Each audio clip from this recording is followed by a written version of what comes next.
Spanking Naughty Girls 5. James spanks Ivy, Olivia, Naomi and Sky.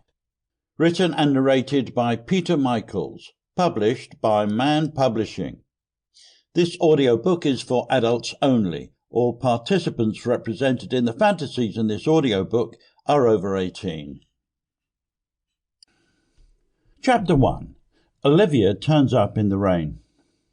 One day I was sitting at my desk writing and the doorbell rang. I wasn't expecting anybody, so I guessed it would be a delivery or a mistake or something. I answered the door and a young lady of about 35 was standing there soaking wet. I hadn't even noticed it was raining outside. "Uncle James?" she said. "Well, yes, some people call me that." I was surprised. "Can I come in? I'm soaked."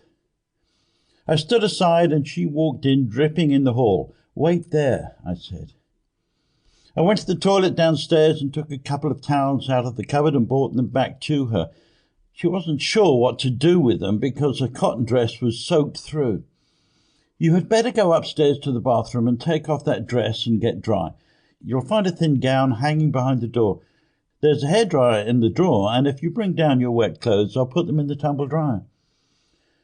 Off she went upstairs, and she came down 10 minutes later wearing the silk gown and handed me her clothes for the dryer. "I'll just be a minute," I said as I walked through to the kitchen. "Tea?" I shouted back to her. "Yes, please," she said. "Go into the lounge. It's just there on the right.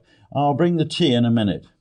As I was putting her wet clothes into the tumble dryer, I noticed that I not only had her dress, but also her knickers and wet bra. 36D, I accidentally checked.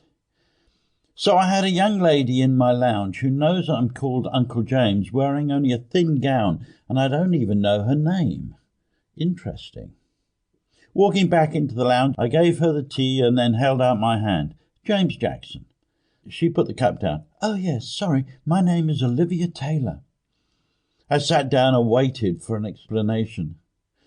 "Look, I'm sorry, I'm soaking wet because I kept changing my mind about knocking on your door. I've been outside for 30 minutes. Then it suddenly started pouring with rain and I had no shelter.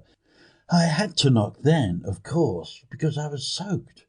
"Okay, it's nice to meet you, Olivia Taylor, but you still haven't told me why you're here." "Yes, you're right. Maybe I should just go." She stood up. "I think you might get arrested if you walk out the door in just a thin gown, but I must say it looks really good on you." Olivia smiled. "Yes, they said you were quite a gentleman." "Who said?" "Look, do you mind if I just sit for a bit and drink my tea? I know you need an explanation, but Sample complete. Ready to continue?